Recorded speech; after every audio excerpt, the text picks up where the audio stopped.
قوة إلا بالله العلي العظيم. أعوذ بالله من الشيطان الرجيم. بسم الله الرحمن الرحيم. الحمد لله رب العالمين.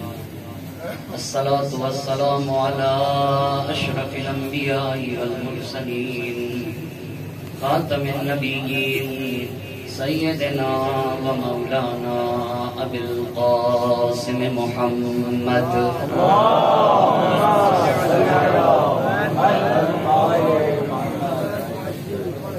وعلى أهل بيت الطيبين الطاهرين المعصومين ولعنة الله على أعدائهم أجمعين. أما بعد فقد قال الله سبحانه تبارك وتعالى في كتابه الحكيم وقوله الحق. بسم الله الرحمن الرحيم. إن الله اشترى من المؤمنين أنفسهم وأموالهم بأن لهم الجنة يقاتلون في سبيل الله. صلوات على محمد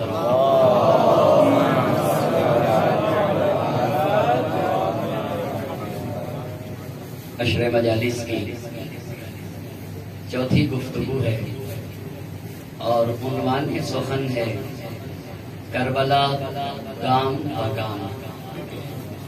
جس عنوان پر گفتگو کرنے کے لیے قرآن کریم کی جس آیے کریمہ کو پڑھنے کا شرف حاصل کیا ہے اس میں اللہ کا ارشاد ہو رہا ہے ان اللہ اشتری من المؤمنین انفسهم واموالهم بان لهم الجنہ.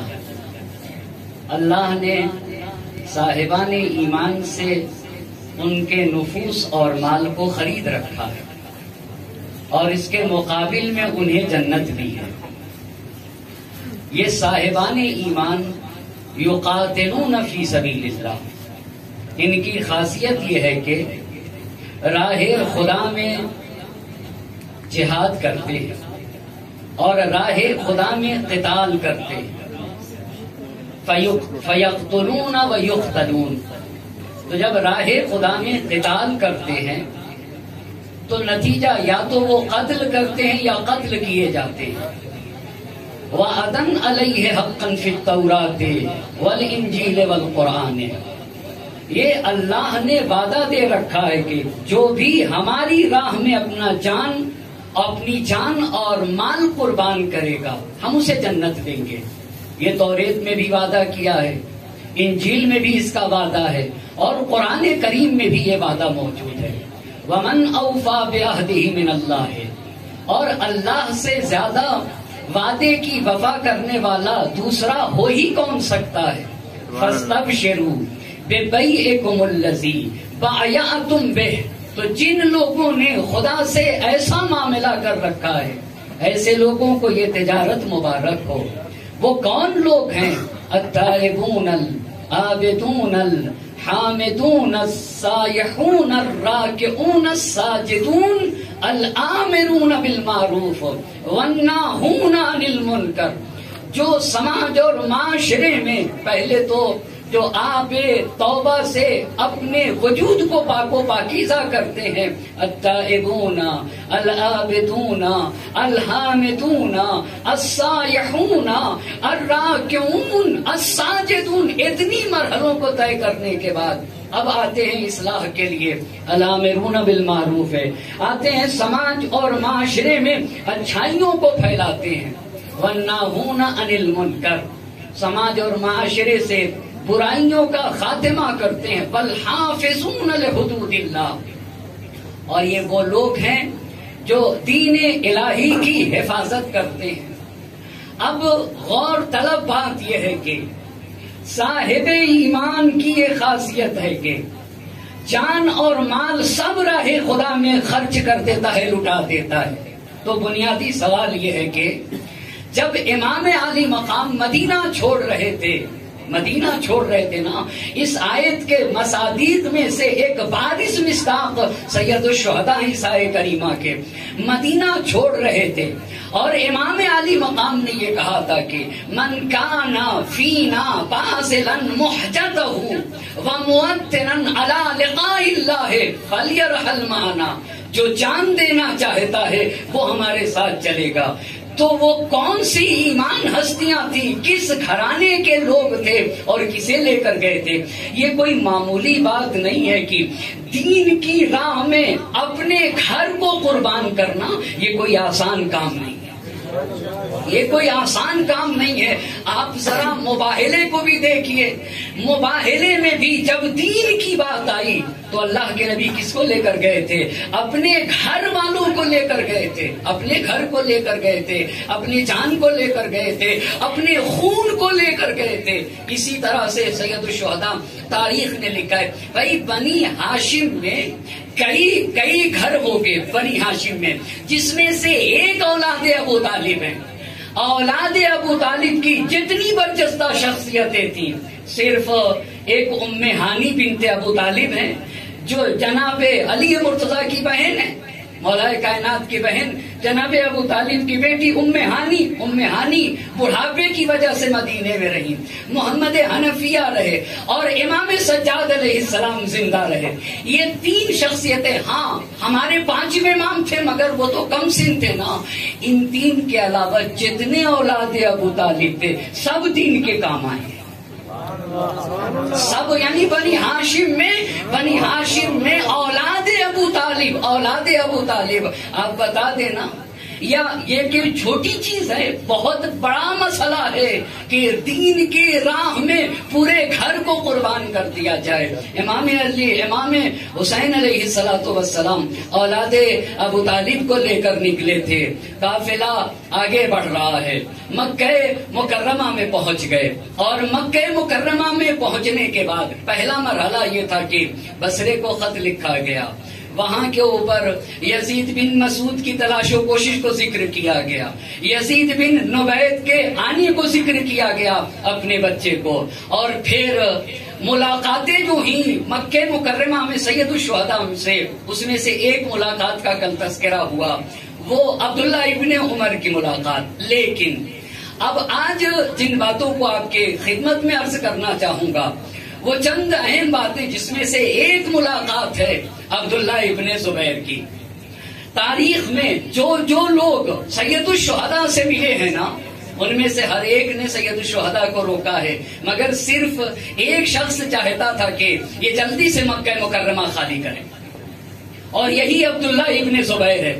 تو پھر عبداللہ ابن زبیر ہے کون؟ ایک مختصر سا تعارف، اور پھر میں اپنی گفتگو کو آگے بڑھاتا ہوں۔ زبیر نبی گرامی حضرت محمد مصطفیٰ صلی اللہ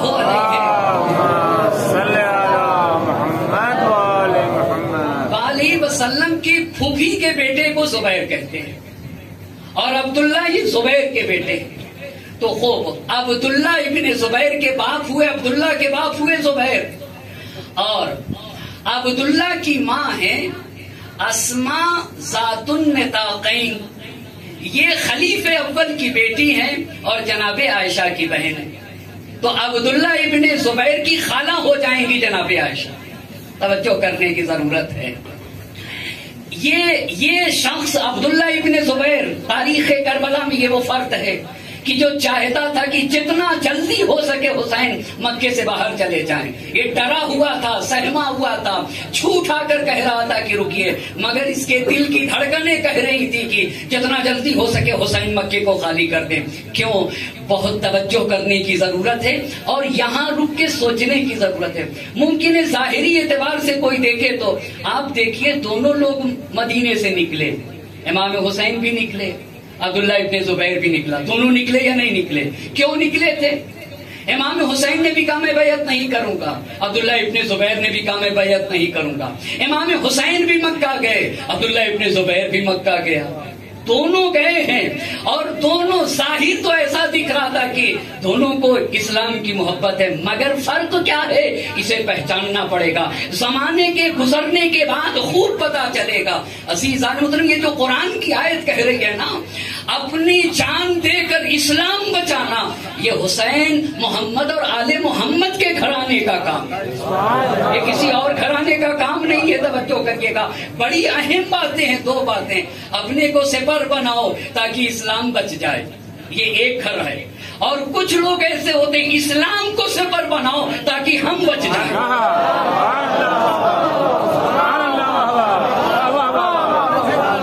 کعبے کو سپر بناؤ تاکہ ہم بچ جائیں، کعبے کو سپر بناؤ تاکہ ہمیں حکومت مل جائے، کعبے کو سپر بناؤ تاکہ ہماری شخصیت بچ جائے، مگر خدا کی قسم جانے قربان ہو زہرا کے لال پہ، اپنی جان کو سپر بنا دو تاکہ کعبہ بچ جائے۔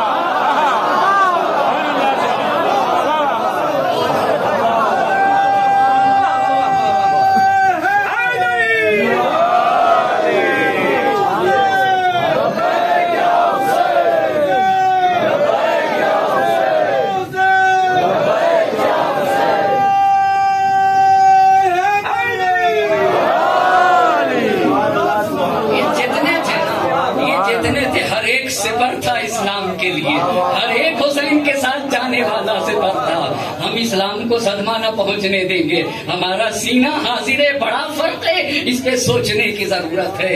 عزیزان محترم، کیا سکینہ، یہ اسلام کے عظیم سپر کا نام ہے۔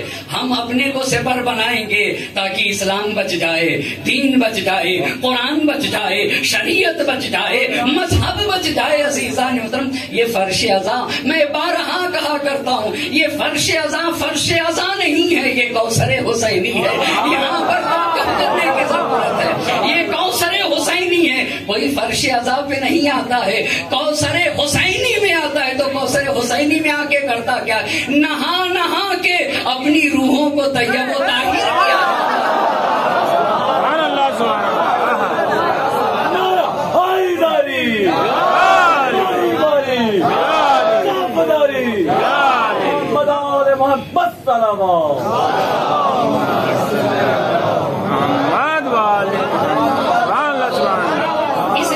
اسے بیان کرنے کی ضرورت ہے کہ کسی کو یہ شبہ نہ ہونے پائے کہ دونوں اسلام کی محبت میں نکلے تھے، دونوں اسلام کی ہرگز نہیں۔ عزیزان محترم، یہ فرق واضح ہونا چاہیے۔ ایک وہ تھا عبداللہ ابن زبیر، صاف کہوں نا، جسے اپنے کو بچانا تھا اور کعبہ بہانا تھا، کعبے کو سپر بنایا تھا تاکہ خود بچ جائے، اسلام کو سپر بنایا تھا تاکہ اسے حکومت مل جائے، مگر زہرا کے لال نے کہا تھا کہ میں سپر بنوں گا تاکہ اسلام بچ جائے۔ کیوں؟ مثل بڑی مشہور ہے، دیکھو، جگر جگر است، دیگر دیگر است۔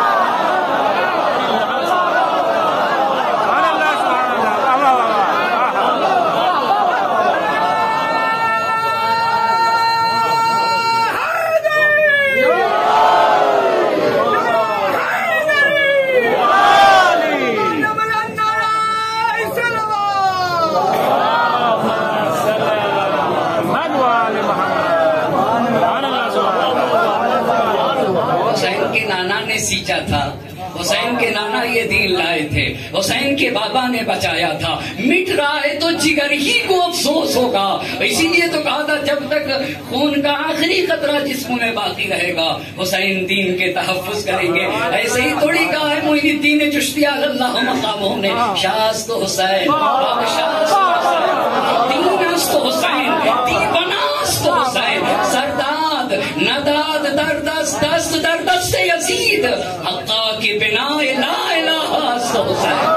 قسم باللہ الجبار وبمحمد المختار وبعلي الكرار وفاطمة ابنة الأطهار، نحن قوة محمدية علوية فاطمية حسنية حسينية سجادية باقرية جعفرية كاظمية رضبية جوادية تقوية عسكرية مهدوية زينبية لندركة. لبيك يا حسين، لبيك يا حسين، لبيك يا حسين.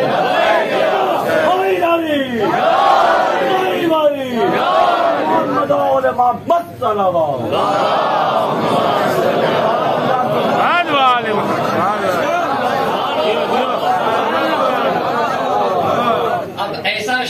ابھی واضح ہوگا، یہ خوب اچھی طرح سے واضح ہوگا، اسے ہر فرد کو بتانا ہوگا، ہماری ذمہ داری ہے پہچانوائے جائے فرق کیا ہے، کیسے لوگ ڈھکے چھپے رہتے ہیں نا، ان کے چہرے پہ پڑے ہوئے پردے کو ہٹانا چاہیے۔ آئیے یہ شخص آ کر کہہ رہا تھا، یہ شخص آ کر امام حسین سے مکہ مکرمہ میں کہہ رہا تھا، آقا مجھے پتہ نہیں، معلوم نہیں ہے کہ آخر ہم لوگوں نے لوگوں کو کیوں چھوڑ دیا اور ان کے سروں سے اپنے ہاتھ کیوں اٹھا لیے؟ حکومت کا حق تو ہمیں ہے، توجہ کریے گا، حکومت کا حق ہمیں ہے نہ بنی امیہ کو۔ آپ یہ بتائیے آپ کیا کرنا چاہتے ہیں؟ عبداللہ ابن زبیر حسین سے پوچھ رہے ہیں آپ کیا کرنا چاہتے ہیں؟ تو امام علی مقام نے کہا کہ کوفے میں میرے شیعہ ہیں، اشراف اور بزرگان کوفے نے مجھے خط لکھا ہے، میں کوفہ جانا چاہتا ہوں اور اللہ سے خیر کا طالب ہوں۔ اب سنیے گا، فوراً عبداللہ ابن زبیر بولا کہ اگر میرے بھی شیعہ ہوتے کوفہ میں اور میرے بھی بلانے والے ہوتے تو میں ہرگز اس امر سے منصرف نہ ہوتا، میں بھی چلا جاتا، مگر فوراً ڈر گیا۔ توجہ کریے گا، کیوں؟ اس لیے کہ یہ بات تو بتا رہی ہاں جلدی آپ جائیے، یہ تو یہی نا بھئی، یہ جملہ کیا اگر میرے ہوتے شیعہ تو میں چلا جاتا، ہرگز منصرف نہ ہوتا، یعنی آپ تشریف لے جائیے، یہ دلالت التزامی بدلالت الالتزامیہ، یہی تو مفہوم تھا اس کا۔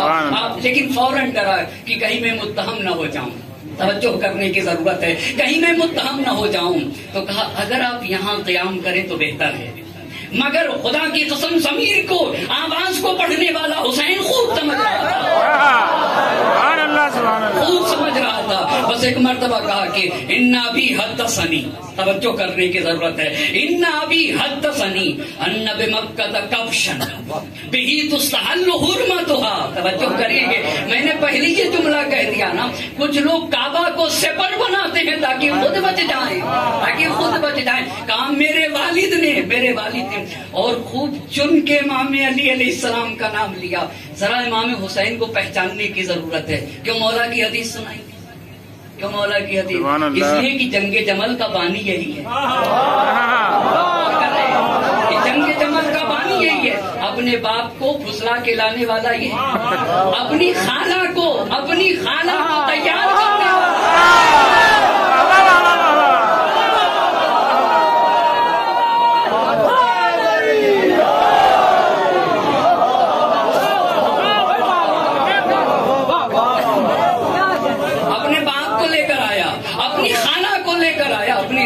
لے کر آیا، کس لیے جنگ جمل تھی؟ علی صفحہ ہستی سے مٹ جائیں، اس لیے تھی جنگ جمل۔ آپ ذرا سمجھیں عزیزان محترم، کوئی ایسے تھوڑی تھے، یہ اس کا اراکین میں سے ایک بنیادی رکن ہے، یہ عبداللہ ابن زبیر۔ علی کو صفحہ ہستی سے ہٹا دیا جائے مگر جانے قربان ہو جائیں۔ حسین آپ جنگ جمل کا تذکرہ کرتے نا، مکے میں ملا ہے، خدا کی قسم جانے قربان ہو کرامت حسینی پہ، جانے قربان ہو کرامت حسینی پہ۔ اسی کو تو کریم کہا جاتا ہے، اسی کو تو جوان مرد کہا جاتا ہے، اور جوان مرد کسے کہتے ہیں؟ جو دشمن سے بھی محبت کرے اسی کو جوان مرد کہا جاتا ہے۔ دوست بن کے آیا تھا جب پانی پلایا تھا، یہ کریم النفسی کی دلیل ہے، یہ جوان مردی کی دلیل ہے، یہی لے کر آیا تھا۔ تو کہا اِنَّ أَبِي، ہر جملے میں ایک مفہوم چھپا ہوا ہے، اِنَّ أَبِي حدثنی ان بمکہ کبشن، مکے میں ایک گوسفند ہے، وہ یہی ہے، اسی کو بتا رہے ہیں، ہمارے پاس بزرگوں نے ترجمہ کیا، مکے میں ایک میٹھا ہے، ایک کبش ہے، بہی تستحل حرمتها۔ توجہ کریے گا، اس کبش کے ذریعے سے خانے کعبہ کی حرمت پامال ہوگی۔ یعنی کیا مطلب؟ دین پامال ہوگا مگر وہ بچے گا، وہ اپنے کو بچائے گا خانے کعبہ کے ذریعے سے۔ فما احب ان ذالک ان اکون ذالک الکبش، میں حسین نہیں چاہتا کہ مکے کا وہ کبش میں بن جاؤں۔ اب تاریخ نے لکھا ہے کہ عبداللہ ابن زبیر امام حسین سے کہتا ہے کہ آپ یہیں رکیے، پھر تاریخ نے لکھا ہے کہ دونوں میں آہستہ آہستہ باتیں ہوتی رہی، اور پھر امام حسین علیہ السلام نے وہاں کے اوپر موجود لوگوں سے خطاب کر کے کہا، تمہیں پتا یہ کیا کہہ رہا ہے؟ تم لوگوں کو پتا یہ مجھ سے کیا کہہ رہا ہے؟ جانے قربان ہو زہرا کے لال کے اوپر توجہ کرنے کی ضرورت ہے، تمہیں پتا یہ انسان کیا کہہ رہا ہے؟ ان لوگوں نے کہا نہیں فرزند رسول اللہ، کہا یہ کہہ رہا ہے کہ آپ مسجد میں رک جائیے، مسجد الحرام خانے کعبہ میں رک جائیے، میں آپ کے اطراف لوگوں کو جمع کر لوں گا، آپ رک جائیے۔ اتنی بات پبلک سے کہنے کے بعد امام علی مقام نے عبداللہ ابن زبیر کی طرف رک کر کے فرمایا، سن لئن اقتل خارجا عنہا بشبر احب الی من ان اقتل فیہا۔ کہا اگر توجہ کریے گا، حرم امن الہی میں حسین مارا جائے اور اس سے ایک بالشت باہر مارا جائے تو حسین پسند کرے گا کہ حسین ایک بالشت باہر مار دیا جائے۔ میں نہیں چاہتا کہ حرم الہی میں حسین قتل کیا جائے۔ پھر امام علی مقام نے کہا اگر 2 بالشت باہر مارا جاؤں اور 1 بالشت باہر مارا جاؤں تو میں پسند کروں گا کہ حرم امن الہی سے 2 بالشت باہر مارا جاؤں۔ کیوں حسین؟ کہا ہم محافظ خانے کعبہ ہیں، ہم محافظ کعبہ ہیں، ہم محافظ شریعت محمد مصطفیٰ ہیں، ہم کعبے کی حرمت کو پامال ہونے سے بچانے والے ہیں، ہم ہرگز حرمت خانہ الہی کو پامال ہونے نہ دیں گے۔ اور اس کے بعد زہرا کے لال نے کہا، توجہ کرنے کی ضرورت ہے، وَأَيْمُ اللَّهِ لَوْ كُنْتُ، اپنے مستقبل کی طرف اشارہ ہے، لَوْ كُنْتُ فِي حُجْرِ حَامَّةٍ مِّنْ هَٰذِهِ الْحَوَامِ يَسْتَخْرِجُونِي، خدا کی قسم اگر میں حشرات کے سوراخوں میں چلا جاؤں، اگر میں حشرات یہ کیڑے مکوڑوں کے سوراخوں میں چلا جاؤں، یستخرجونی، یہ مجھے وہاں سے نکال لیں گے، یہ بنی امیہ مجھے وہاں سے نکال لیں گے، میرا خون بہائیں گے۔ اپنے مستقبل کی بات ہے، حتی یقضوا بی حاجتہم، یہاں تک کہ میرے ذریعے سے اپنے مقصد تک پہنچیں گے۔ واللہ لیعتدن علی کما اعتدت الیہود فی السبت، خدا کی قسم یہ مجھ کو میرے اوپر ظلم و تجاوز و ستم کریں گے، زیادتی کریں گے، جیسے یہود نے شنبے کے دن حق کے سلسلے میں زیادتی کی، یہ میرے اوپر زیادتی کریں گے۔ کہتے کہتے کہنا کیا چاہ رہے تھے، اب ذرا توجہ کی ضرورت ہے۔ اس کے بعد ابن قلوہ نے لکھا ہے کہ عبداللہ ابن زبیر جدا ہوا تو امام علی مقام کہنے لگے ان ھذا یقول لی کن حماما من حمام الحرم، یہ مجھ سے کہہ کے گیا ہے، توجہ کریے گا، آپ حرم کے کبوتر بن جائیے۔ کیا؟ کیوں؟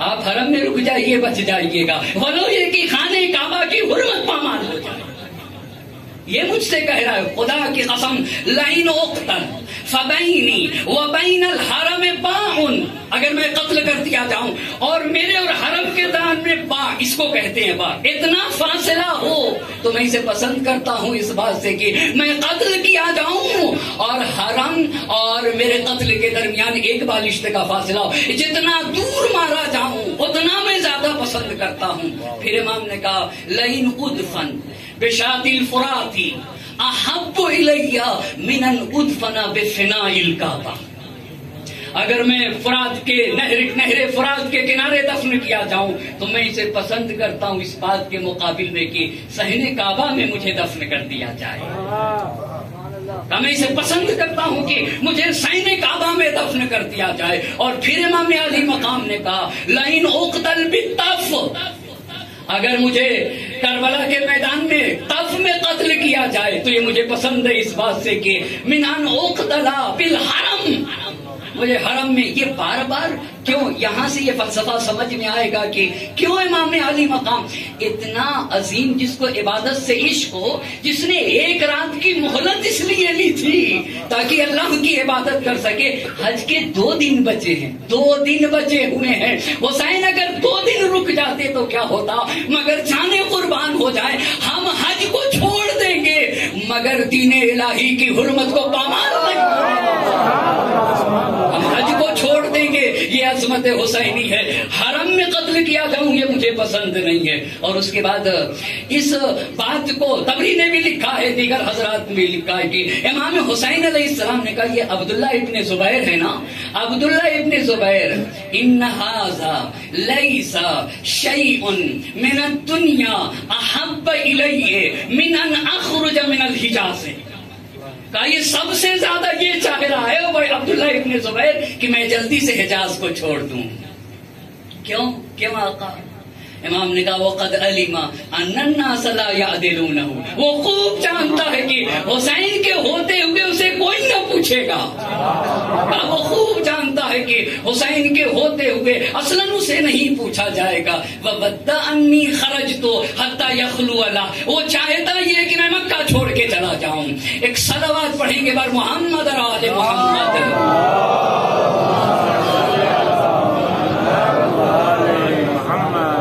کتنی عظیم بات ہے، خدا کی قسم مجھے یاد آ رہے ہیں جوش کے ان اشعار کو میں بیان ضرور کرنا چاہوں گا۔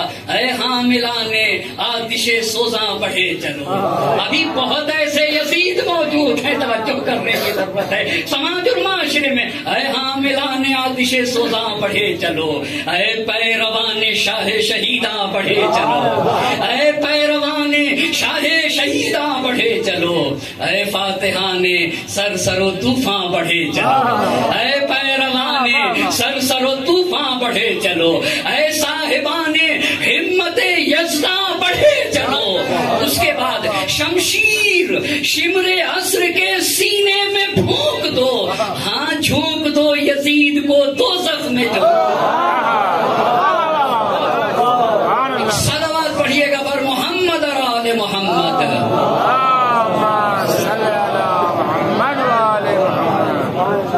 میرے امام نے کہا تھا نا، اب میں جلدی سے اس عبداللہ ابن زبیر نے کیا کیا ہے تاریخ میں تاکہ بات واضح ہو سکے۔ اب توجہ کریے گا، سن 64 ہجری ہے، 3 ربیع الاول ہے، 2 مرحلے میں 13 سال تاریخ میں ایک ہی وقت میں 2 حاکم رہے ہیں۔ یعنی اگر یزید شام میں حاکم ہے تو عبداللہ ابن زبیر مکہ میں حاکم رہا۔ یہ ایک وقت میں اس پہ توجہ کرنے کی ضرورت ہے۔ تو عبداللہ ابن زبیر کہاں کہاں کا حاکم رہا؟ کیا یہ اپنے دقت کریے، یہیں سے سمجھ میں آ جائے گی بات، یہ کیوں حرم میں گیا تھا، یہ کیوں کعبے میں جا کر چھپا۔ اس کو کسی چیز سے محبت نہیں تھی، نہ دین سے محبت تھی، نہ شریعت سے محبت تھی، نہ اس کو خانہ کعبہ کی حرمت کا خیال تھا۔ ہاں اسے تو صرف اور صرف اپنی شخصیت سے محبت تھی، اسے صرف اور صرف حکومت سے محبت تھی۔ سن 64 ہجری 3 ربیع الاول۔ اب توجہ کریں گے، واقع حرہ کے بعد، واقع حرہ کا جو لیڈر ہے نا وہ مسلم ابن عقبہ ہے، مسلم ابن عقبہ۔ ان لوگوں نے مکہ مدینہ میں مدینہ منورہ میں قتل و غارت کرنے کے بعد، وہ آپ مجھے بہتر جانتے ہیں کیسے قتل و غارت کی گئی مدینہ منورہ میں، اور کیا کیا گیا، مسجد النبی میں گھوڑے باندھ دیے گئے، اور واقع حرہ کے بعد بیعت لی گئی۔ بیعت کیسی لی گئی تھی؟ سب سے بیعت لی گئی اس بات کے اوپر کہ سارے لوگ یزید کے غلام ہوں گے اور یزید کو مکمل اختیار ہوگا، مگر جانے قربان ہو جائے خدا کی قسم اسی مدینے میں سید سجاد بھی تھے، اسی مدینے میں سید سجاد بھی تھے۔ قتل ہونے کے بعد بھی حسین شہید ہو گئے، مگر یزید اتنا ڈرا تھا کہ اس حکم سے امام علی مقام کو استثناء کیا گیا، اس حکم سے امام سجاد علیہ السلام کو استثناء کیا گیا کہ اس حکم سے استثناء ہے۔ غارت کرنے کے بعد مسلم ابن عقبہ اپنی فوج کو لے کر مکے چلا۔ کیوں مکے گیا تھا؟ مکے کیوں گیا تھا؟ تاکہ عبداللہ ابن زبیر بیٹھا ہوا ہے نا، عبداللہ ابن زبیر کو قتل کیا جائے، مسلم ابن عقبہ۔ اب جب مدینے سے مسلم ابن عقبہ چلا ہے تو تاریخ میں لکھا ہے کہ محرم سن 64 ہجری میں راستے ہی میں مر گیا۔ یہ مسلم ابن عقبہ جو واقع حرہ کا کمانڈر تھا، مدینے میں قتل و غارت کرنے کے بعد جب مکہ مکرمہ چلا تاکہ عبداللہ ابن زبیر کو قتل کر دیا جائے، مکے ہی میں مر گیا، مدینے میں معاف کریے گا راستے ہی میں مر گیا محرم سن 64 ہجری میں۔ مگر مرنے سے پہلے حسین بن نمیر، ہم لوگ حسین بن نمیر کہتے ہیں اسی لیے میں یہ بھی اسی لیے، وگرنہ میں نے دیکھا کہ لکھا ہوا حسین بن نمیر، بولو یہ کہ یہ حسین سعد سے ہے، لیکن چونکہ ہماری زبان میں زیادہ تر حسین بن نمیر کہا جاتا ہے اس لیے میں حسین بن نمیر ہی کہوں گا۔ ایک صلوات پڑھ دے بر محمد اور آل محمد صلوات۔ اب توجہ کرنے کی ضرورت ہے۔ تو اس نے مسلم ابن عقبہ نے حسین بن نمیر سے کہا کہ اس کو، کیونکہ یزید نے اسے نصیحت کی تھی کہ اپنے بات کے لیے جو تم سردار لشکر بنانا حسین بن نمیر کو بنا دینا، تو اس نے حسین بن نمیر کو بنا دیا تھا مرنے سے پہلے، اور کہا تھا کہ دیکھو شام کے لوگ، شام کا حاکم جو بھی بات کہے گا اہل مکہ کے خلاف تمہیں کرنا ہوگا. اب حسین بن نمیر چلا ہے، توجہ کریے گا. جانے کے بعد اب کس لیے گیا ہے؟ کس لیے؟ چونکہ عبداللہ ابن زبیر موجود ہے. عبداللہ ابن زبیر موجود ہے. عبداللہ ابن زبیر کا خاتمہ کرنے کے لیے مکے کو گھیر لیا. مکے کو گھیرنے کے بعد مقابلہ ہوتا رہا، مقابلہ ہوتا گیا. 3 ربیع الاول. الاخبار الطوال بہترین کتاب ہے، ہاں عربی میں ضرور ہے، مگر تاریخ کی، مخدل کی نہایت معتبر کتاب، اچھی کتاب ہے. اخبار الطوال نے لکھ دیا، توجہ کریے گا. گھیر لیا مکہ مکرمہ کو حسین بن نمیر کی فوج نے. مقابلہ ہوتا گیا. 3 ربیع الاول سن 64 ہجری کو منجنیق کے ذریعے سے میرے امام نے کیا کہا تھا؟ میرے امام نے کہا تھا کہ دیکھو کعبے کی حرمت پامال نہ ہونے پائے، ایسا نہ ہو جائے کہ تم کعبے کو اپنا زیور بنا لینا، اپنے کو بچانے کے لیے ایسا ہونے نہ پائے. جانے قربان ہوں زہرا کے لال پر. شادی فرات کا بھی تذکرہ کیا، طف کا بھی تذکرہ کیا، اور اپنے مستقبل کا بھی تذکرہ کیا. میں یہاں رہوں، کہیں پہ بھی رہوں، حتیٰ حشرات کے سوراخ میں چلا جاؤں، تب بھی بنی امیہ مجھے نکال لے جائیں گے، مگر تو یہیں رہے گا. تیرے وجود سے خانہ کعبہ کی حرمت پامال ہوگی. اب آ کر حسین بن نمیر نے 64 ہجری 3 ربیع الاول کو گھیرا تو کوہ ابو قبیس کے اوپر سے منجنیق کے ذریعے سے پتھر برسائے گئے. اور صرف پتھر ہی نہیں برسائے گئے خانہ کعبہ کے اوپر، آتش باری کی گئی. تو نتیجہ کیا ہوا؟ سخنا نے حسین ابن علی عظمدین تا کربلا. ہم سے شکیل صاحب کہہ رہے ہیں کہ آپ لوگ تھوڑا پیچھے آ جائیے، ایک صلوات پڑھتے بر آگے آ جائے، ایک صلوات پڑھتے بر محمد اور آل محمد صلوات.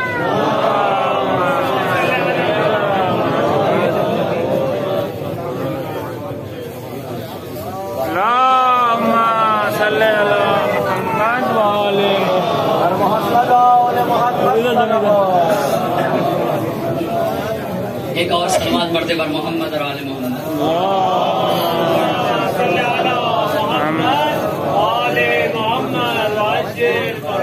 وقت اچھا ہے، میں ایک اعلان کر دوں. مجھ سے کہا گیا کہ کل کی مجلس، یہاں کی مجلس 8:45 پہ شروع ہوگی انشاءاللہ. یہاں کی مجلس کے بعد مولانا سمر صاحب قبلہ کے یہاں کی مجلس ہوگی 8:45 پہ. ایک صلوات کا سہارا دے پر محمد اور آل محمد صلوات.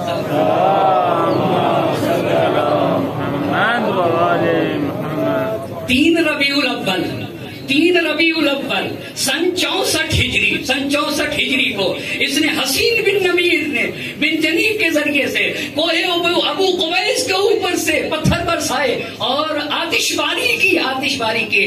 تو سخنا نے حسین ابن علی عظمدین تا کربلا آیت اللہ صادق نجمی صاحب کی نہایت بہترین کتاب ہے، قابل استفادہ کتاب ہے. ایک کلمات کی وضاحت بھی بڑی اچھی طرح سے کی ہے. جامع المدرسین کی جو دکانیں ہیں اس پہ سستی قیمت پہ بھی مل جائے گی، مگر ہاں کتاب قابل استفادہ ہے. سخنان حسین ابن علی عظمدین تا کربلا صادق نجمی صاحب کی اہم کتاب. اس میں آپ نے لکھا ہے کہ خانہ کعبہ کا پردہ جل گیا، خانہ کعبہ کی چھت جل گئی، حتیٰ آپ نے وہاں کے اوپر یہ بات لکھی ہے کہ وہ گوسفند جو جناب اسماعیل علیہ السلام کے بدلے سے ہوا تھا، اس کی شاخیں بھی، اس کی سینگ بھی رکھی ہوئی تھی، وہ بھی جلی. خلاصہ یہ کہ وہ کہنا چاہتے ہیں کہ خانہ کعبہ کا ایک حصہ بھی گر گیا، جنگ ہوتی رہی. 3 ربیع الاول کو اس نے پتھر برسائے تھے حسین بن نمیر نے سن 64 ہجری میں. ابھی یہ برسا ہی رہا تھا پتھر، آتش باری کر ہی رہا تھا کہ 14 ربیع الاول سن 64 ہجری، بہت توجہ کی ضرورت ہے. 3 ربیع الاول کو پتھر برسائے گئے، آتش باری کی. 14 ربیع الاول سن 64 ہجری کو اس کو پتا چلا کہ یزید واصل جہنم ہو گیا. یزید واصل جہنم ہوا. جب یزید کو پتا چل گیا کہ یزید مر گیا، توجہ کریے گا عزیزان محترم، تو اس نے عبداللہ ابن زبیر کو کیا لکھتا ہے یہ حسین بن نمیر کی، جس نے ہم کو تم سے لڑنے کے لیے بھیجا تھا وہ تو ہلاک ہو گیا. اب ہماری تمہاری کوئی لڑائی نہیں ہے، مکے کا راستہ کھولو، ہمیں آنے دو، دروازہ مکہ کھول دو، ہمیں آنے دو، ہم خانہ کعبہ کا طواف کرنا چاہتے ہیں. آپ ذرا دیکھیں تو خانہ کعبہ کو گرا بھی رہے ہیں اور خانہ کعبہ کا طواف بھی کرنا چاہتے ہیں. یہ خوب پہچاننے کی ضرورت ہے. پھر ہم خانے کعبہ کا طواف بھی کرنا چاہتے ہیں اور اس نے بھی دروازہ کھول دیا. ہاں دروازہ کھل گیا, انہوں نے طواف بھی کیا یا نہیں کیا اور واپس چلے گئے. یہ پہلا مرحلہ جب حرمت خانے کعبہ کو, کس کی وجہ سے کعبہ کی حرمت پامال ہوئی؟ زہرا کا لال کہہ رہا تھا خدا کی قسم اب یہاں مجھے کہنے دیجیے. شہید مرتضیٰ مطہری رحمت اللہ علیہ نے اپنی کتاب حماسہ حسینی میں لکھا ہے کہ, اور انہوں نے تو قرآن کی آیت پڑھ دی ہے اور آیت کے ذکر سے استنباط کرتے ہوئے لکھا ہے کہ جب اللہ نے فرشتوں سے کہا تھا کہ آدم کا سجدہ کر لو, تو اس میں سے کہا تھا کہ کیا ہم ایسے کا سجدہ کریں کہ جو زمین پر خون بہائیں گے؟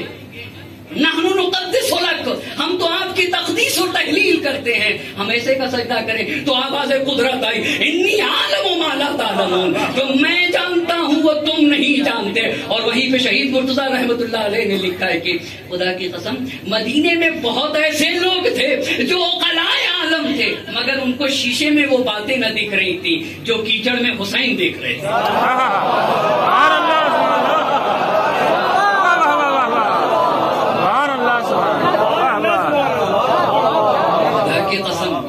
حسین بھی مدینے میں اور مکے میں, مگر مدینے میں زہرا کا لال شام میں ہونے والی کثافتوں کو خوب واضح طرح سے پڑھ رہا تھا. لوگ کہہ رہے تھے آپ نہ جائیے, مگر حسین انکار کر کے یہ بتانا چاہ رہے تھے انی عالم ما لا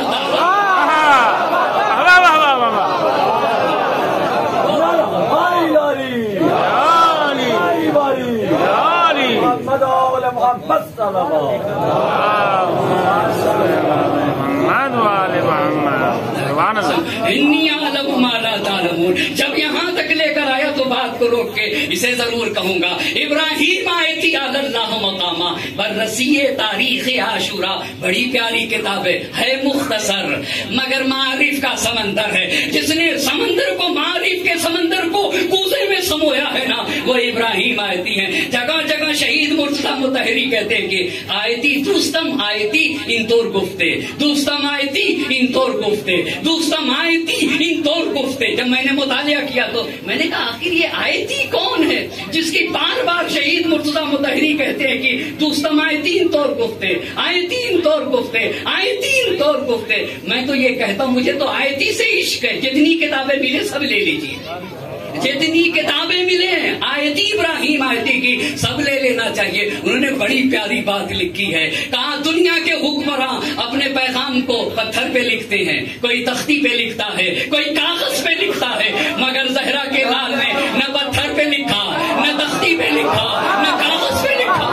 توجہ کریے گا عزیزان محترم, بڑے دنیا کے بادشاہوں نے اپنے پیغام, میری اتنی بیویاں تھیں, اتنا مال تھا, اتنی جائیداد ہے, مگر کا پتھر پہ لکھا وہ سمجھ رہے تھے کہ پتھر باقی رہے گا, پیغام بھی باقی رہے گا. کہا خاک کے ملبوں میں سب ڈھک گیا, خاک کے ملبوں میں سب ڈھک گیا. مگر زہرا کے لال نے کہا کہ اگر اپنا پیغام پتھر پہ لکھتا ہوں تو پتھر توڑ دیے جائیں گے, خاک کے ملبے میں ڈھک دیا جائے گا. اگر تختی پہ لکھتا ہوں تو تختی توڑ دی جائے گی, اگر کاغذ پہ لکھتا ہوں تو کاغذ پھاڑ دیا جائے گا. تو میں اپنا پیغام, اور پھر کہتے کہ حسین نے جان بوجھ کر اپنا پیغام روشنائی سے نہیں لکھا ہے, اپنا پیغام کسی سے نہیں لکھا. کہا ایسی روشنائی سے لکھا ہے جو کبھی نہ مٹے. وہ کون سی؟ کہا خون سے لکھا ہے, خون سے اپنا پیغام. اور کہا جان بوجھ کر اپنا پیغام خون سے لکھا, اس لیے کہ خون کا رنگ اتنا مستحکم ہوتا ہے جو کبھی مٹتا ہی نہیں ہے, کبھی مٹتا نہیں ہے. ابھی بات کہنے سے پہلے اس بات کو وہ کہتے جب دو قبیلے عہد و پیمان باندھتے تھے اور انہیں بتانا ہوتا تھا کہ یہ عہد و پیمان کبھی نہیں ٹوٹنے والا ہے, تو خون لاتے تھے ایک ظرف میں رکھ کے, اور دونوں لوگ اپنے ہاتھ کو اس خون میں ڈالتے تھے اور ہاتھ رنگین ہوتا تھا. یہ اس بات کی علامت ہوتی تھی کہ ہم میں جو عہد و پیمان ہے نا یہ کبھی ٹوٹنے والا نہیں ہے, یہ کبھی ختم ہونے والا نہیں ہے. تو زہرا کے لال نے جان بوجھ کر اپنا پیغام خون سے لکھا, یہ ان کے الفاظ ہیں, جان بوجھ کر خون سے لکھا, اور جان بوجھ کر تختی پہ نہ لکھا, پتھر پہ نہ لکھا, کاغذ پہ نہ لکھا زہرا کے لال نے, تاکہ کوئی تختی نہ توڑ سکے, کوئی کاغذ نہ پھاڑ سکے, اور کوئی پتھر ملبوں میں دفن نہ کر سکے. تو آج کیوں ہر گھر میں وہی استقامت کی بات ہے, وہی عزت کی بات ہے, وہی اللہ سے موتن فی عز خیر من حیات فی ذل. ذلت کی زندگی سے عزت کی موت بہتر ہے. الموت اولا من رکوب العار والعار اولا من دخول النار. الا ترون ان الحق لا يعمل به وان الباطل لا يتناهى عنه ليرغب المؤمن في لقاء الله حقا حقا. انی لا ارى الموت الا سعادا ولا الحیات مع الظالمین الا برما. تو زندگی نہیں جہاں سالم اور حسین ایک ساتھ جیے. یہ پیغام گھر گھر میں پہنچا کیسے؟ کہا خدا کی قسم. اب ابراہیم آیتی صاحب کے جملے کو سنیے گا. کہا خدا کی قسم کریم حسین نے، زہرا کے لال حسین نے عمدن اپنے پیغام کو خون سے لکھا مگر ہوا کے دوش پہ لکھا.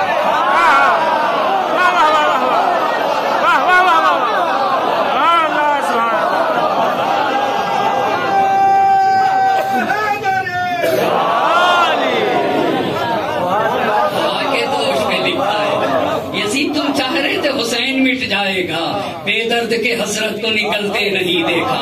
کاغذ کی کبھی ناؤ کو چلتے نہیں دیکھا. ظالم کو کبھی پھولتے پھلتے نہیں دیکھا. ٹھوکر ہے یہ وہ جس سے سنبھلتے نہیں دیکھا. وہ تخت ہے کس قبر میں، وہ تاج کہاں ہے؟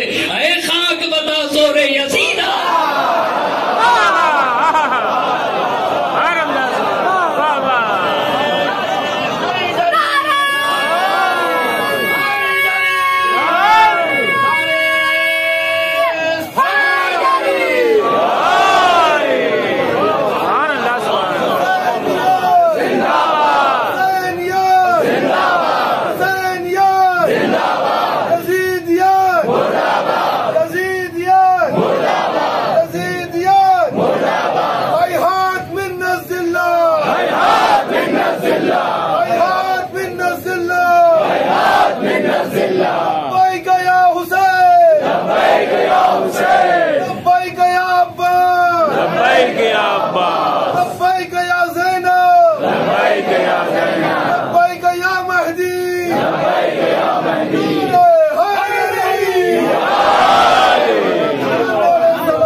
نے اپنے پیغام کو لکھا ہے اس طریقے سے.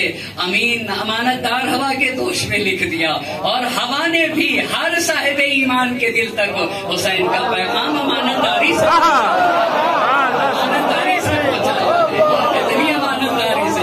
دنیا کہاں تختی پہ لکھا ہوتا تو سوچتے مٹا دیتا. ہاں کسی کاغذ پہ لکھا ہوتا تو پھاڑ دیتے. مگر جانے قربان ہو جائے زہرا کے لال پہ تو چلایا اس نے سن 64 ہجری اور 14 ربیع الاول. یہ سب بھی یاد رکھنے کی ضرورت ہے کون کب واصل جہنم ہوا ہے. 14 ربیع الاول سن 64 ہجری کو.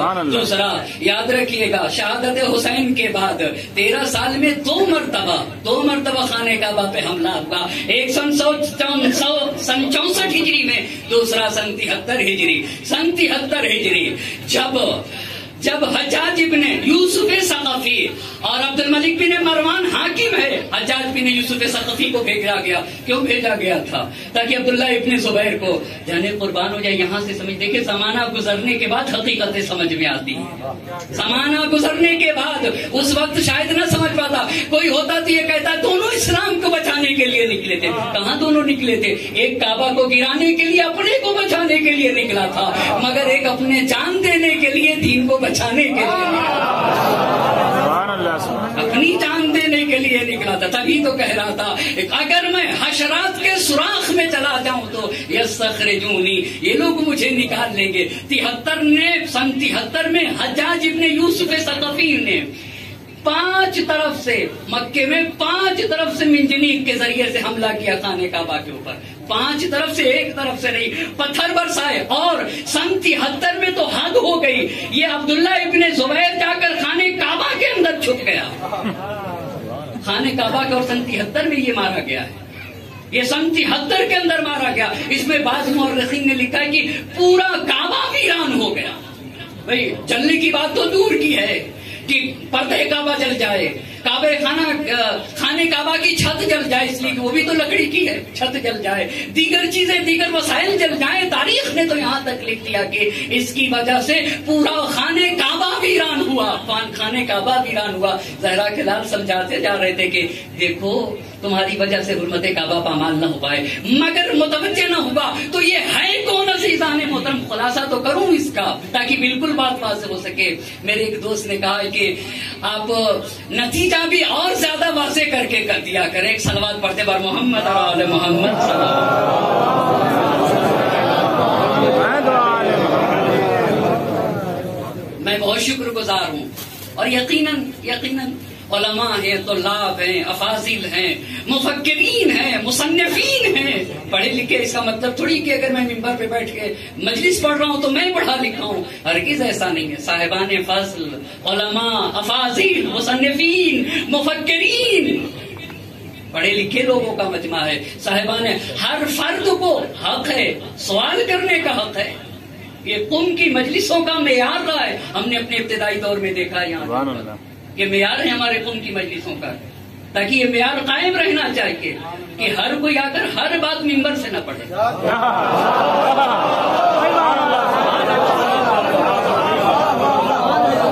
یہاں کے اوپر اس معیار کو قائم ہونا چاہیے. یہ میرا خود کا ذاتی نظریہ ہے اور یقیناً ہر صاحب علم کا یہ نظریہ ہونا چاہیے کہ بھئی قم کہیں بھی ویسے پڑھے، کہیں بھی پڑھے تو اسے اتنی تو رعایت ضروری ہے ممبر پر آنے والے کے لیے، اتنی تو رعایت ضروری ہے. اور ہر ایک کو سوال کا حق ہے، ہر ایک کو. ہاں، سل تفقہن، یہ ضروری ہے. سیکھنے کے لیے سوال ہونا چاہیے، اکڑ دکھانے کے لیے سوال نہیں. یہ بھی میرے مولا نے بتایا ہے، یہ بھی میرے مولا نے بتایا. سل تفقہن، سیکھنے کے لیے سوال ہوگا، لیکن تعنتاً اکڑ دکھانے کے لیے سوال نہیں ہونا چاہیے. آئیے عزیزان محترم، یہ ہے کون، یہ ہے کون؟ اور بھی تھوڑا سا واضح کر دوں تاکہ بالکل اپنی بات کو واضح کرتا چلوں، تاکہ بالکل میری بات واضح ہو سکے. امام عالی مقام کی شہادت کے بعد اس نے مکہ میں، یہ تو جاتے ہی مکہ میں اس نے کوشش شروع کر دی تھی اپنے کو حکومت تک پہنچنے کے لیے. امام عالی مقام کی شہادت کے بعد اب دیکھا کہ پورا حجاز خالی ہے، کوئی رقیب ہی نہیں ہے، کوئی رقیب ہی نہیں ہے. لہذا اس نے جو پرچم مخالفت بلند کر دیا، یزید کے مقابل میں کھڑا ہو گیا. اہل حجاز نے بیعت کر لی اس کے ہاتھوں کے اوپر. اور صرف اہل حجاز نے نہیں، مورخین نے لکھا ہے کہ یمن کے لوگوں نے، عراق کے لوگوں نے اور حجاز کے لوگوں نے، یہ سب کے سب موتی ہو گئے. اور پتہ ہے کتنا طویل بنائی حکومت، سن 64 تک یزید بھی نہ گرا سکا. سن 64 تک کہاں گرا سکا؟ سن 64 کے بعد دیگر اموی حکمراں سن 73 تک وہ بھی نہ گرا سکے، وہ بھی نہ گرا سکے. اتنی طویل، یہ پہلی بات. اور یہ تھا کون؟ اس کو ذرہ برابر پیغمبر پاک اور نبی گرامی کے دین سے اور دین اسلام سے ذرہ برابر محبت نہ تھی. اس نے اپنی خلافت کے زمانے میں خطبے سے نبی گرامی کے اوپر درود کو نکال دیا، کہا نہیں بھیجنا ہوگا. کیوں بھائی؟ کہا جب نبی گرامی پہ درود بھیجا جاتا ہے تو ان کے رشتہ دار سر اٹھانے لگتے ہیں، افتخار کرنے لگتے ہیں. اللہ نے انہیں یہ شرف دیا ہے، کیوں نہیں افتخار کریں؟ اللہ نے انہیں شرف دیا ہے، کیوں نہیں افتخار کریں؟ کیوں نہ ان کے گھر والے سر اٹھانے لگتے ہیں، سر اٹھانے لگتے ہیں. یہ کر دیا. اس کے بعد یہ کہتا ہے 40 سال تک اپنے دل میں بغض اہل بیت رکھے رہا، بغض اہل بیت رکھے رہا. بتایا کہ جنگ جمل کے بانیوں میں سے اس کے لیے مورخین نے لکھا ہے کہ بخیل تھا، کنجوس تھا، لڑاکو تھا، فحاش تھا اور بنی ہاشم کا پکا دشمن تھا. اور علی مرتضیٰ، علی ابن ابی طالب علیہ السلام پہ لعنت کرنے والا تھا. ایک صلوات پڑھتے بار محمد اور آل محمد صلی اللہ علیہ وسلم. یہ پہلا جو ظاہر روک رہا تھا، ظاہراً روک رہا تھا، مگر یہ چاہ رہا تھا، اس کے دل میں یہ بات تھی کہ جتنا جلدی ہو سکے حسین مکے کو خالی کرتے. ایک دوسری ہستی, اس دن میں نے عرض کیا تھا کہ عبداللہ ابن عباس کے بارے میں مجھے شخصیت کے بارے میں نہیں پتا, لیکن کل میں نے اپنے استاد رضا مختاری حفظہ اللہ سے یہ سوال کیا تو انہوں نے کہا کہ ان کی شخصیت کے اوپر 21 جلد کتاب لکھی گئی اور ان کا مؤسسہ نہیں رکا. کچھ نمبر 7 مؤسسہ تراث احیاء شیعہ, جہاں کے اوپر تمام شیعی کتابوں کو زندہ کیا جاتا ہے. انہوں نے لکھا ہے کہ نہایت مثبت شخصیت عبداللہ ابن عباس کی, شخصیت مثبت, اور چونکہ مولائے کائنات کے اقوال کو نقل کرتے تھے اس لیے بنی امیہ نے ان کی شخصیت کو پامال کرنا چاہا ہے. اس لیے بنی امیہ نے ان کی شخصیت کو پامال کرنا کہا. 21 جلد کتابوں میں ان کی شخصیت کو ثابت کیا گیا ہے کہ ایک مثبت شخصیت. اب امام علی مقام کا جب پتہ چلا, انہی کو عرض کروں اور میں اپنی بات کو سمیٹ رہا ہوں ایک صلوات کا سہارا دے.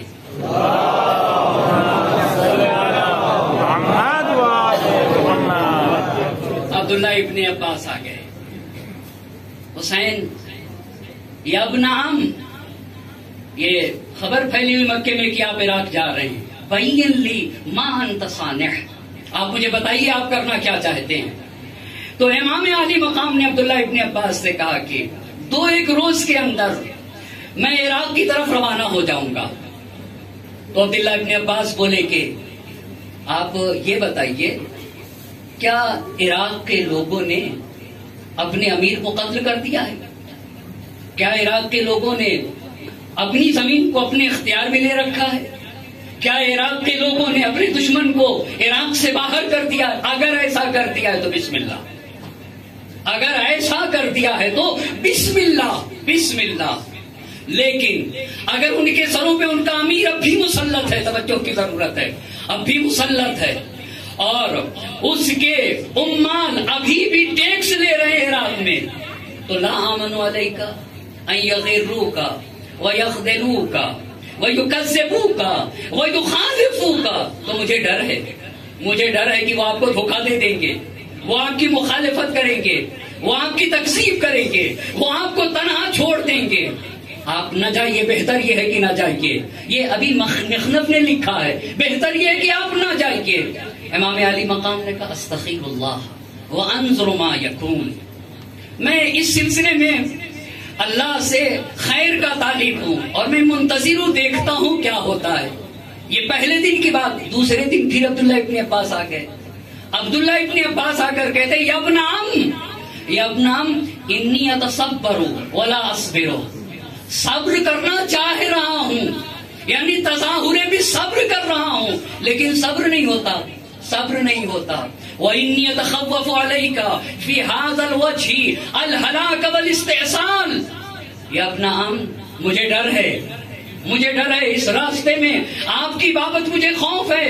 میں ڈر رہا ہوں کہ کہیں آپ ہلاک نہ ہو جائیں, آپ دنیا سے چلے نہ جائیں. والاستئصال, آپ کے بچوں کو اسیر نہ کر لیا جائے, گرفتار نہ کر لیا جائے. وَإِنَّ أَهْلَ الْعِرَاقِ قَوْمٌ غُدُرٌ, کہا اہل عراق تو پیمان شکن لوگ ہیں, یہ تو وعدے کی وفا کر کے, یہ تو وعدہ کر کے وعدے کو توڑ دیں گے. آپ ان کی بات کے اوپر بالکل اعتماد نہ کریے. آپ تو اہل حجاز کے سردار ہیں, آپ مکہ اور مدینہ کی محترم فرد ہیں, آپ اسی مکے میں رہیے, آپ یہی قیام پذیر ہوئیے. اور پھر عبداللہ ابن عباس نے سید الشہداء سے کہا اگر آپ مکے سے جانا چاہتے تو یمن تشریف لے جائیے. ابن عباس یمن کیوں تشریف لے آئے؟ فَإِنَّ بِهَا حُصُونًا وَشِيَابًا وَهِيَ عَرْضٌ عَرِيضَةٌ طَوِيلَةٌ وَلِأَبِيكَ بِهَا شِيَّةٌ وَأَنْتَ عَنِ النَّاسِ فِي عُزْلَةٍ. کہا کہ وہاں محکم مضبوط قلعے ہیں, وہاں درے ہیں, وہاں کھاٹیاں ہیں, اور بڑی وسیع و عریض زمین ہے, بڑی وسیع و عریض زمین ہے.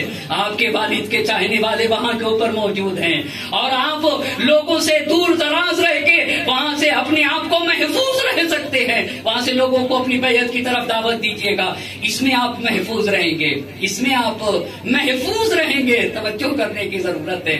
عبداللہ ابن عباس نے کہا اس میں آپ محفوظ رہیں گے. امام علی مقام نے کہا یا ابن عم واللہ انی لأعلم انک ناصح مشفق، مجھے پتا ہے کہ آپ خیر خواہ ہیں، آپ شفیق ہیں، مجھے سب کچھ پتا ہے. ولکنی اسمعت واجمعت علی المصیر، میں نے تو جانے کا ارادہ کر رکھا ہے. یہی پہ شہید مرتضیٰ مطہری رحمۃ اللہ علیہ نے کہا اوقلائے عالم حسین سے کہہ رہے تھے نہ جائیے، مگر زہرا کے لال کی دوربین نگاہیں شام میں ہونے والی کثافتوں کو دیکھ رہی تھی. اور پھر ایک عجیب بات کہی میرے امام نے، اسے عرض کروں. اور اب آہستہ آہستہ منزل اپنی قریب ہو رہی ہے، کوفے والوں کو خبر ہو رہی، اور ایک شیعہ علی کے گھر میں تجمع ہوا، وہاں کے اوپر بیعت لی گئی، حسین کو خط لکھا گیا، اسے بھی عرض کر کے آہستہ آہستہ مصائب کی طرف چلا جاؤں گا.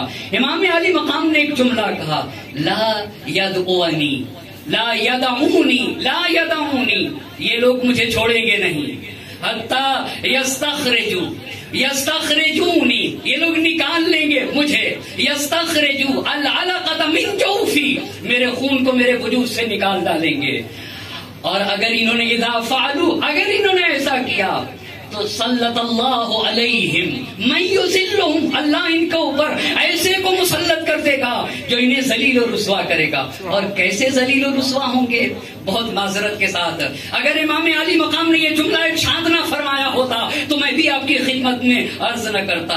حتی یکونوا اذل من فرام المرأة.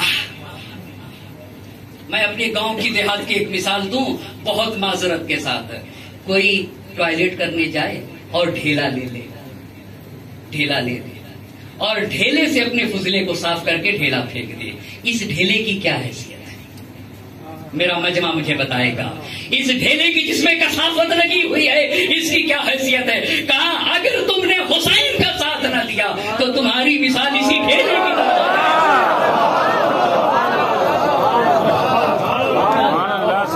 اس جیسی تو میں نے ترجمہ صحیح نہیں کیا. حتی یکونوا اذل من فرام المرأة، کا اس سے زیادہ پست تر ہو جاؤ گے. یہ فرام المرأة کیا ہوتا ہے؟ ایک صلوات پڑھنے پر محمد اور آل محمد.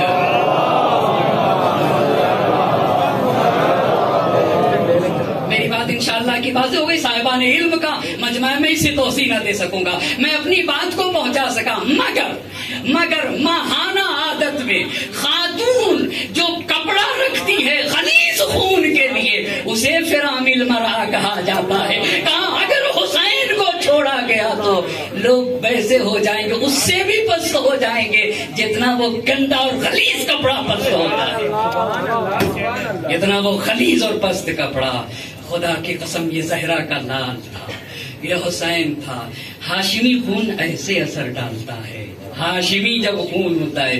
دنیا سوچتی ہے کہ آپ دیکھیں نا، چاہے وہ لبنان کی سرزمین ہو، وہاں پہ بھی ہاشمی خون ہے، وہاں پہ بھی خون کے اثرات کو میں بتانا چاہتا ہوں. وہاں پہ بھی ایران کی سرزمین پہ بھی ہاشمی خون ہے، عراق کی سرزمین پہ بھی ہاشمی خون ہے. خدا کی قسم خون تو اپنا اثر دکھا کے رہے گا. اور کہاں سے لیا ہے؟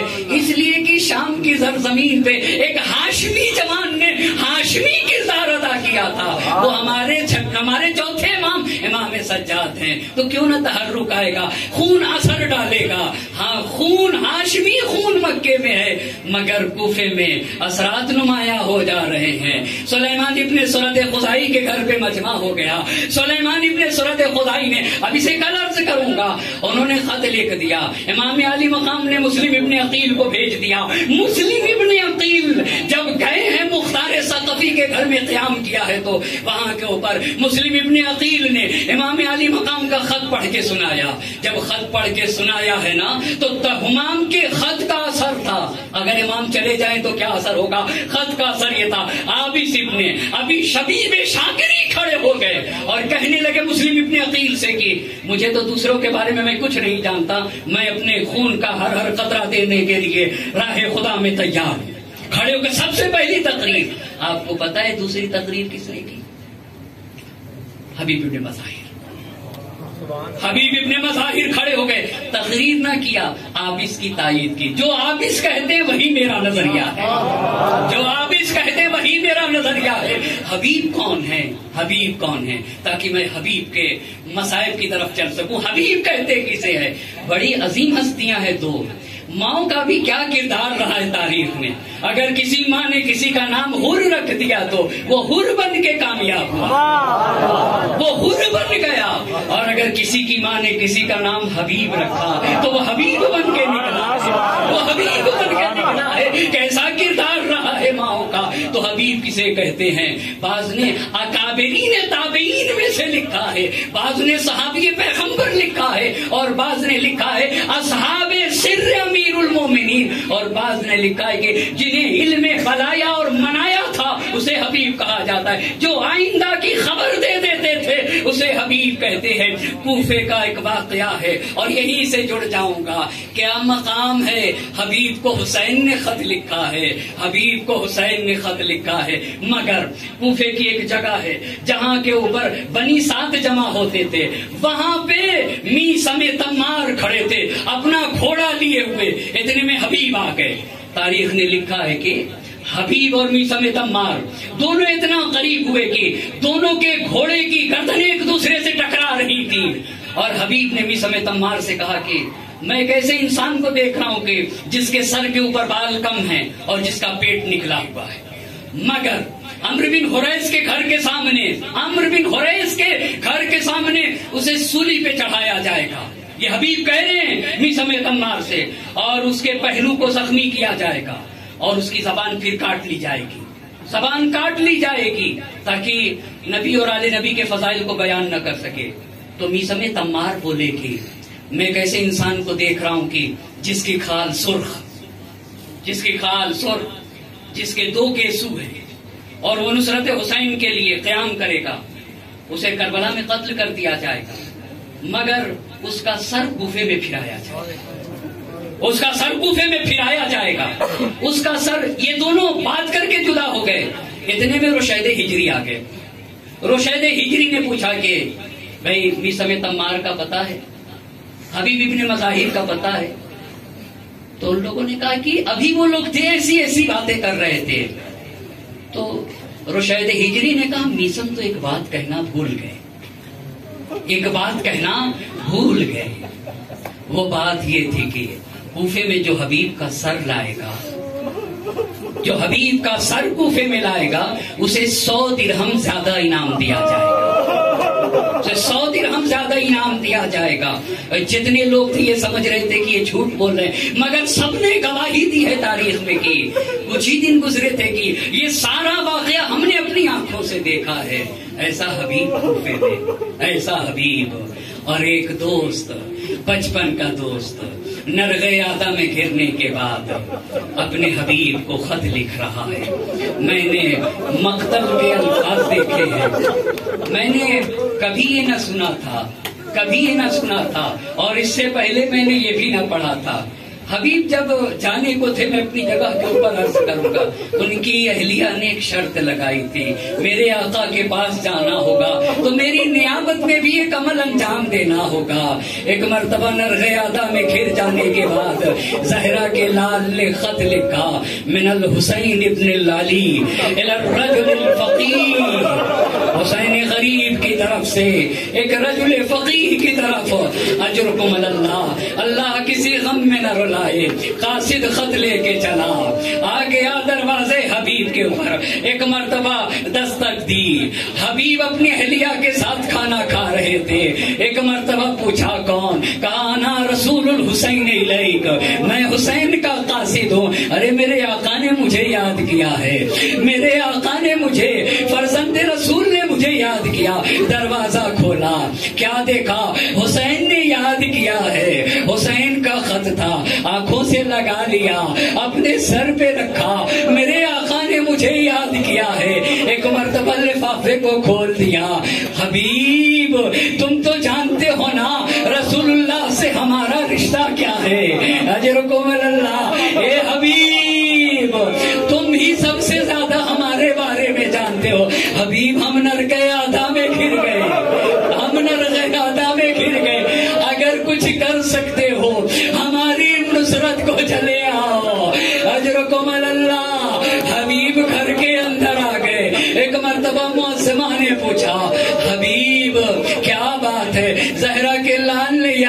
دیا ہے. کیا سوچتے ہو ماحول پورا شوب ہے, ناکابندی ہو گئی ہے, میں کیسے حسین کی نصرت کو جاؤں. اتنا کہنا تھا کہ ایک مرتبہ حبیب کی بیوی کو جوش آ جاتا ہے. حبیب ارے میری چادر لے کے تم بیٹھو, میں حسین کی نصرت کو جاؤں. اجرکم اللہ, اللہ کسی غم میں نہ رلائے سوائے غم سید الشہداء کے. حبیب زہرا کا لال بلائے اور تم سوچ رہے ہو میری چادر اوڑھ کے تم بیٹھ جاؤ, میں حسین کی نصرت کو جاؤں گی. اجرکم اللہ, اللہ کسی غم میں نہ رلائے. حبیب نے کہا اے معصمہ میں تمہارا امتحان لے رہا تھا, مگر ہو سکتا ہے حسین بلائے اور میں حسین کی نصرت کو نہ جاؤں. اجرکم اللہ, اپنے غلام کو بلا لیا, کہا فلاں مقام پر گھوڑا لے کر وہاں رکے رہنا, میں کسی راستے سے ہوتا ہوا آؤں گا. اجرکم اللہ, غلام گھوڑے کو لے کر گیا, فلاں مقام پہ ٹھہرا ہوا تھا. حبیب نکلنا چاہ رہے تھے, وہ اب بات عرض کرنا چاہ رہا ہوں. حبیب نکلنا چاہ رہے تھے, مقتل کے الفاظ میں نے اپنی آنکھوں سے دیکھا ہے. ایک مرتبہ زوجہ حبیب نے کہا حبیب جاتے رہے ہو میرے آقا کی خدمت میں, لیکن اتنا کام ضرور کرنا, قدم یدیہ ورجلیہ نیابۃ عنی, میری طرف سے میری نیابت میں میرے آقا کے ہاتھوں کا بوسہ دینا. ارے حبیب کی زوجہ کو کیا پتا, ہاتھوں کے بوسہ دینے کی بات شہادت حسین کے بعد گھوڑے کی ٹاپوں سے لاش حسینی کو پامال کیا جاتا.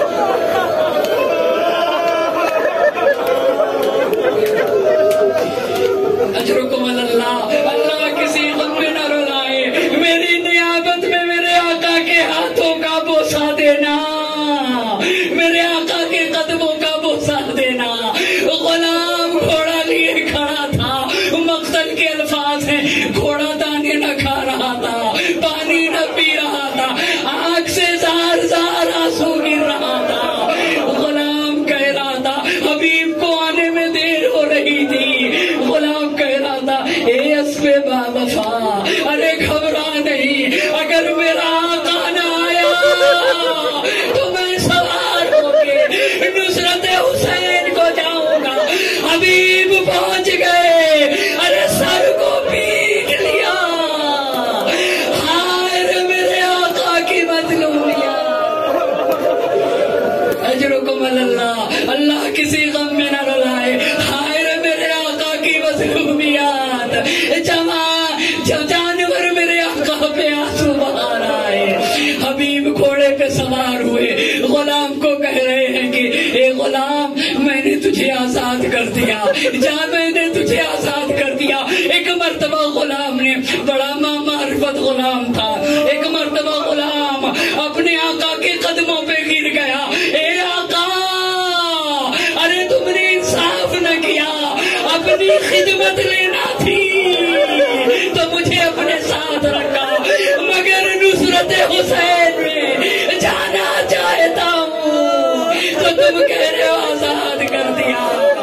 اجرکم اللہ, حبیب روانہ ہو رہے ہیں, مگر ادھر حسین کے خیمے میں خوشی کی لہر دوڑ رہی ہے.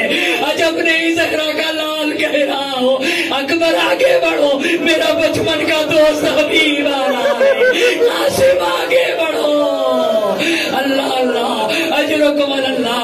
حبیب خیام حسینی میں پہنچ گئے, خیمے میں خوشی کی لہر دوڑ گئی. زینب کو معلوم ہوا حبیب آئے ہیں. ایک مرتبہ زینب نے فضا سے کہلوا دیا, فضا جاؤ جا کر حبیب سے کہہ دو.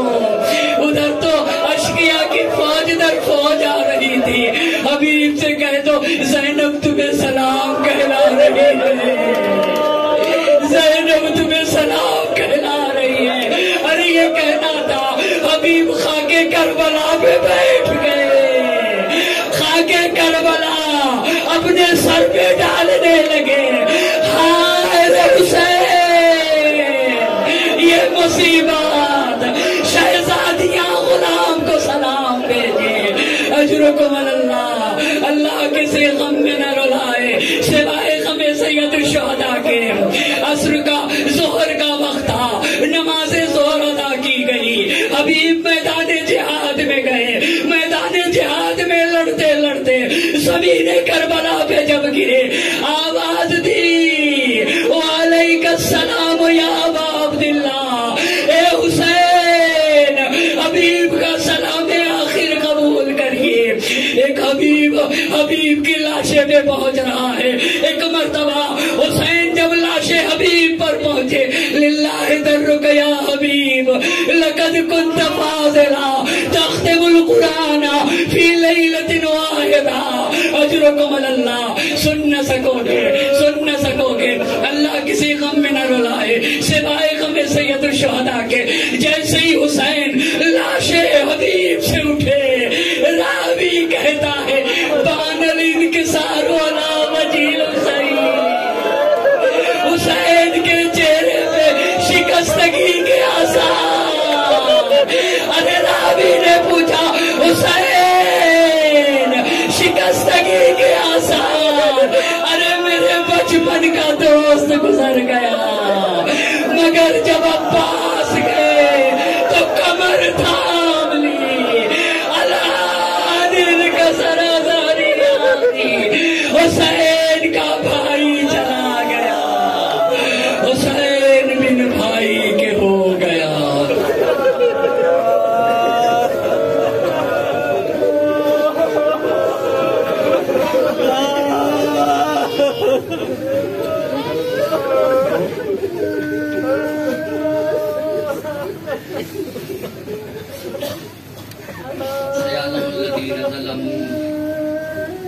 أي منقلب ينقلبون إنا لله وإنا إليه راجعون۔ إلهي بحق الزهراء وأبيها وبالها وبنيها والسر المستودع فيها 10 مرتبہ بسمك يا الله يا